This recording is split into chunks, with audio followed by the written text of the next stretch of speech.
What is up, Internet Land? Zacham's Prime, aka Zacham's Prime, here with the Transformers Third Party Legends review. Today, the figure we're taking a look at is the Legends version of the Masterpiece version of the G1 Rampage. Rampage? Tantrum. Yes. So, yeah, there's a one of the Predacons back in the G1 days, Tantrum, and he turns into a bull. I'm sure you probably could have guessed from looking at this guy. And then Cang Toys made a Masterpiece third-party version of that, which they called Land Bull. And then they made a Legend scale of that, which they call Landmini, and that is what I'm reviewing because Legends! But yeah, it has been a long time since I've touched on this series. I had, I guess I was Rampage, right? I don't know. I had the burb dude. Gosh, it feels like it's been a year at this point. Maybe it's been more. I don't know. I had him on here, and I just gushed about how good it looked. And this one is just the same way. The whole thing is painted. Like, this is definitely molded in like orange plastic, but there's this, and I don't know if it's coming across very well on the screen. There's like a pearlescent sheen to it. Like, the reflections coming off of it aren't just the light, but like there's kind of like almost like a bit of a pinkish hue to some of the specular highlights. And it just looks really good. Amazing, like, tampo details all throughout. And here on the front, all sorts of stuff picked out. You've got some silver paint apps, some red, some this gunmetal gray. More tampo printings there, and on the knees, on the leg here. Gosh, I don't even, given what I know of tampo printing. So tampo printing, they get like a big squishy. We're all adults here, you know. This is not a video for kids, 13 and over. It looks like a big boob. It's this big squishy kind of a gel, and they squish it down on an ink, and then they bring in your part, which is registered in a certain, you know, location, and then that squishes down on it. And it's not really good at getting like inside corners. So I'm surprised that they were able to get as close to like this inside corner here and here and here. Just amazing work with that, unless they're doing something else that I don't know. Just really, really good print work on these things. You can see some print work all down that like spine. It looks really good. They've got the C2 the CT02 on his which is the toy number. I thought that was clever. But anyhow, just fantastic looking. Just the sculpt and the detail and the fit and finish that goes into this is just phenomenal. Definitely like leaps and bounds above most other figures. And of course, some people, and this is going to be up to personal preference, some people really take issue with how the aesthetics of it look, because this is not your daddy's Predacon. Like, this is very, very different. It's a fantastic homage to the G1 Tantrum, but it's definitely, you would never mistake it for the G1 Tantrum. But that being said, like, I think that it looks really good. The aesthetics are just really, really just bold, and I like it. I like it a lot. This is going to be a great looking figure when it's all put together. But anyhow, let's talk about his accessories. He comes with a sword with a little fidget spinner in it. This is all molded in kind of a yellowish plastic and then painted gold. A very, very shiny gold. A little bit of red, a little bit of silver here. Not sure why he's got a fidget spinner on there. You're like, yeah, I'm going to stab you and saw you while I'm stabbing you. And then there's a spike, so I can stab you while I stab you. It's like, yo, dog, I heard you like getting stabbed. But anyhow, he holds that in either one of his hands, just with this little 3mm peg. He also comes with a gun. It's like double-barreled blast cannon thingamajig. Some details picked out in silver and gold. And this has definitely got like additional pegs and features on it. Of course, all of the guns for this team are going to combine together to make one big gun for Predaking. And all of the swords are going to combine together to make one big sword for Predaking. So that's cool. But you can just throw this in his hand. And now he's got a sword and a gun and an angry scowl. He looks like he's really, really upset about something. It's funny because, he's such a small figure. He just has Chihuahua syndrome to the nth degree. But anyhow, that's it for his accessories. Going into posability, his head is on a ball joint, so he can look up and down, spin just freely, do a little bit of head wiggle waggle if you want to. His shoulders have got this hinge that goes all the way around. There's a hinge that hinges this shoulder armor out.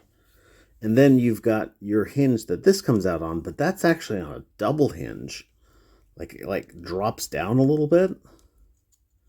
Now the thing about, when it drops down, it changes how much physical space it displaces that shoulder out a little bit. And so you can't put down the shoulder armor all the way if you've dropped that out.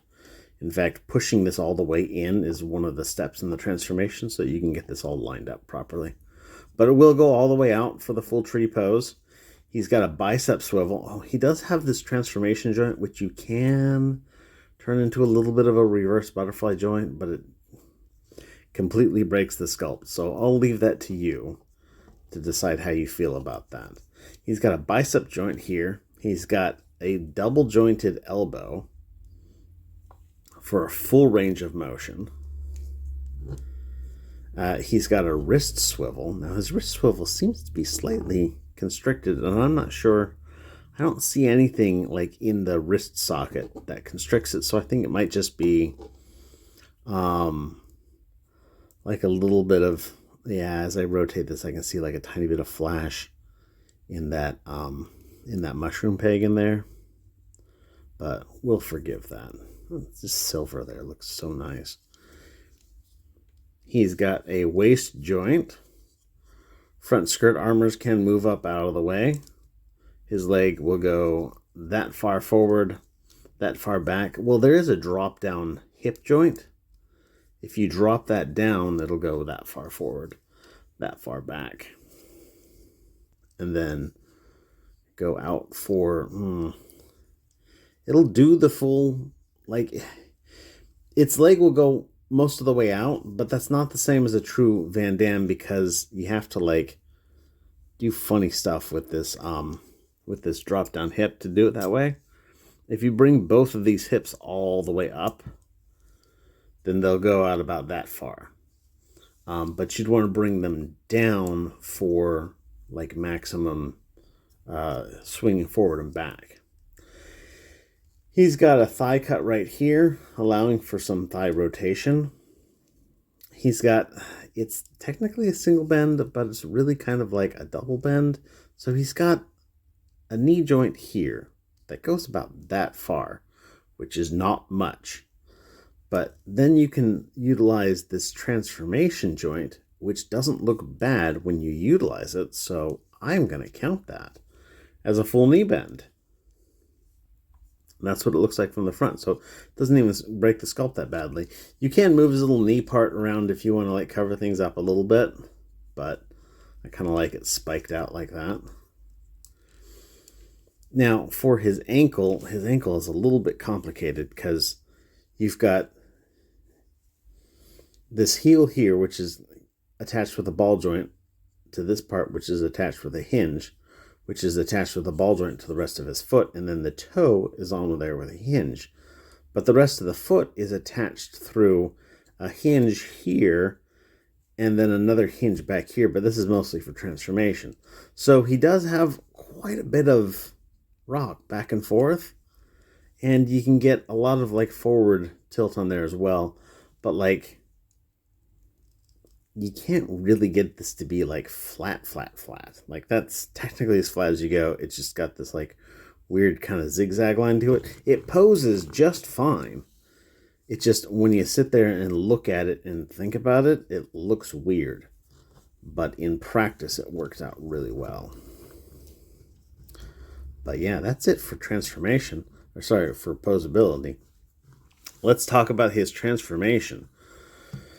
So, to transform this guy up, what we're going to want to do first is do this reverse joint here that unlocks, because these guys, they go in, they clip into these little slots right here, and that actually locks the whole torso together. So we want to open those up so you can unlock that and pull all of this back. And you're going to pull this back just about as far as you can get it to go. You'll see here, I'll bring that arm up so you can see. You'll see here this like hinge fits into that divot. There's another divot down below here. You want to rock this out. Bring the head in and then rock this further down so it goes into that lower divot. And that's the correct place to put this. And now, when you put his arms back in, they'll fit into this lower tab or lower slot instead of the upper slot. And again, lock that all together. I pulled this out, but that's not part of this part of the transformation at this point. So, whoopsie. For his arms, you want to make sure that this gets all the way up. And then once that's properly done, you can bring this piece all the way down. So you see, I cannot bring this arm all the way in without pushing that arm up.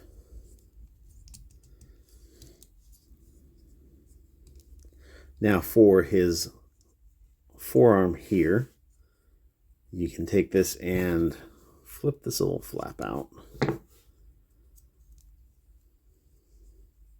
How they want you to do this is to rotate this at the hoof and then rotate this at what was the bicep swivel.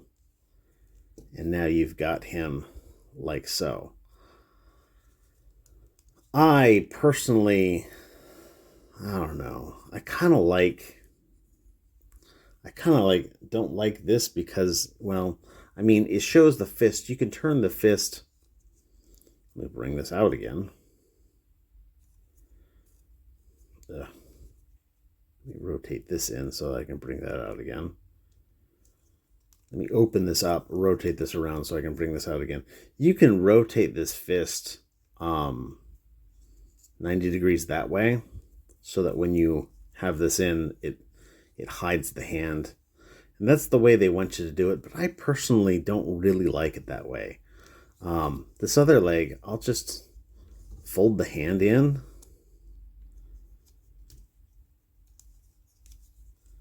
And that's kind of the way I like it. Either way, it's going to give you the same amount of length of leg. It's just aesthetically a little bit different and comes together a little bit different. I'm gonna rotate this one around just because I like it better that way. Just this surface here looks more finished than having this like hole here, because when it's in robot mode, that hole is filled by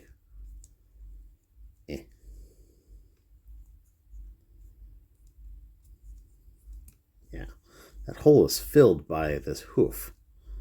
But in robot mode, or sorry, in bull mode, it's just a hole. So I don't know. That's just me. Your mileage will probably vary. You can take his head and rotate it around on this ball joint here. It just kind of sits right there. It doesn't like really lock in anywhere. It just sits, and it sits fine. You can take these panels here, untab that, bring it around, and then it kind of sits in there. And that's just going to sit there for now. Later it'll tab in, but there's nothing for it to tab into yet. With that being said, you want to take here and disconnect his crouchy plate.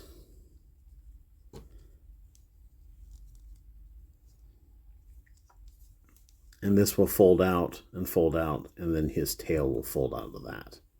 And then you just want to like park this like this. You want to keep his legs spread for this because you'll need space. So what you want to do to turn this into the bull ass is you're going to open up this one right here. This has got a little shallow tab peg that plugs into that hole. And so you want to move that out, move this out, and then you can fold this little piece of kibble back in, bring this all the way around, and then you want to rotate this at that transformation joint so it comes all the way around. And then with this in place, you want to fold this one back in first.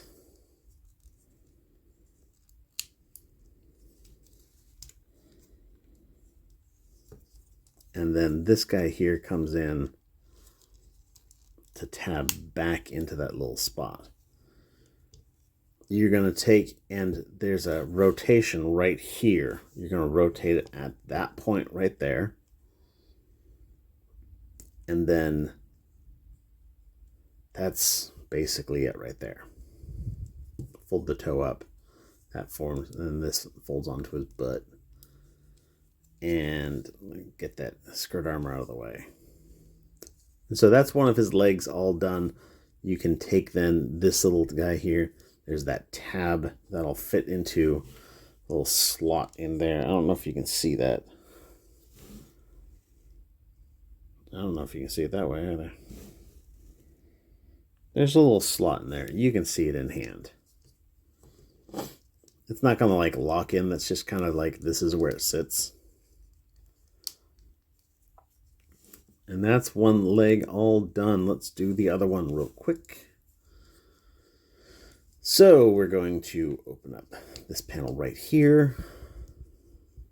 Fold this out. Open up this panel right here. Fold that panel in. Bring this out. Rotate this around.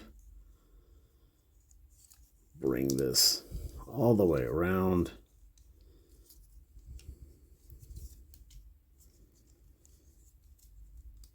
Fold in this guy right here. Fold in this guy right here. Make sure those tab together. This will get squeezed closed just as you put this all together. And then fold this down. Plug this into that little slot.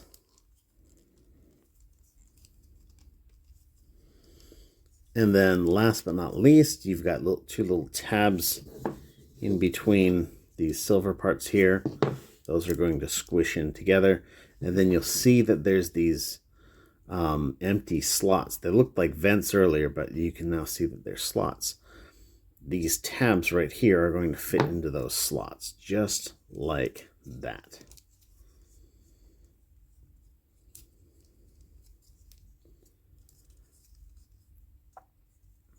And there you have Landmini in his bull mode.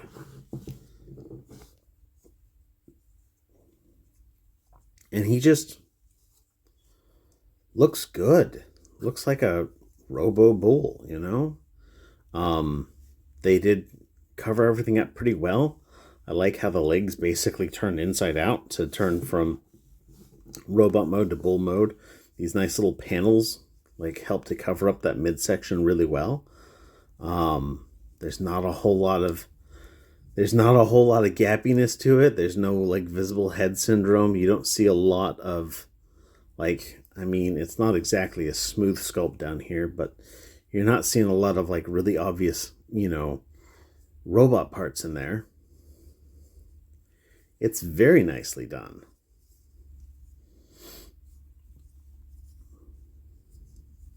You can get like a little bit of a stance to him.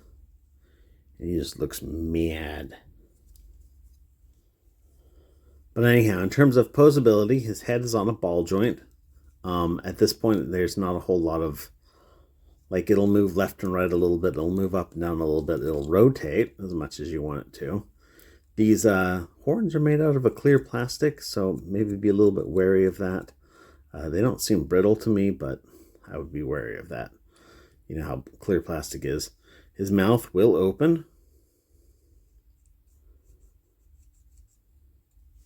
His arms have got mostly the same posability. They've got that hinge, which was the hinge all the way around before.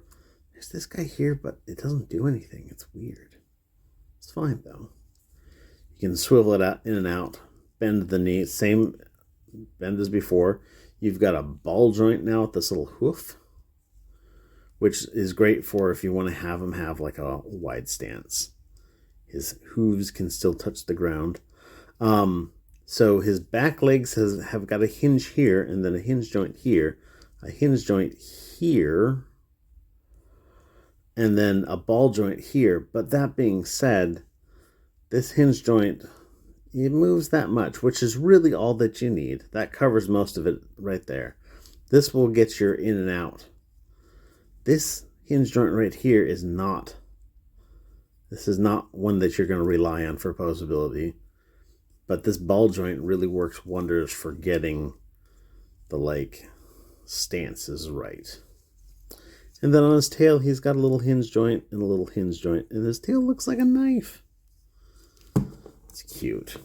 I love this figure. It's so cool.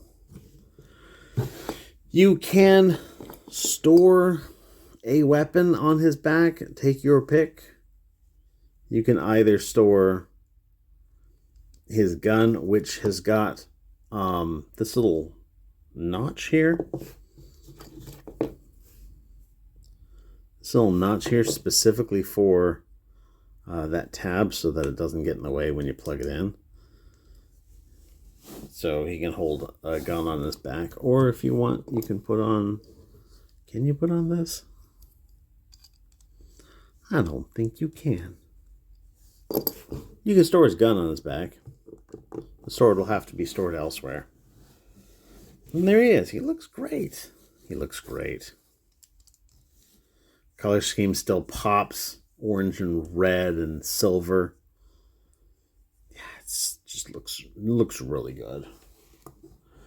But anyhow, that's all I've got for today. This is a fantastic figure. I heartily recommend it.